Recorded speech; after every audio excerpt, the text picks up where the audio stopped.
আরে আমি আপনাদেরকে বলেছিলাম যে মহরম মাসে তাজিয়া বানানো হারাম, মহরম মাসে ইমাম হোসাইনের শানে বুকে ব্লেড মারা হারাম, খঞ্জর মারা হারাম, ছুরি মারা হারাম, চাকু মারা হারাম, লাঠি খেলা হারাম, বাঁশ খেলা হারাম, এই কথা বলেছি।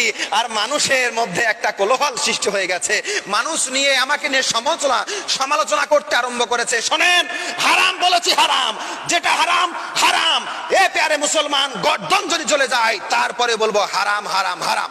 মহরম মাসকে কেন্দ্র করে যারা ঢোল বাজাচ্ছ, মহরম মাসকে কেন্দ্র করে যারা ইমাম হুসাইনের নামে বুকে ব্লেড মারছ, তারা শোনো, তোমার যখন বাবা মারা যাবে আর সেই দিন যদি তোমাকে ঢোল দেওয়া হয় যে লে বেটা বাজা, তোর বাপ মারা গেছে, আজকে তুই ঢোল বাজা, এই বাজাতে পারবেন?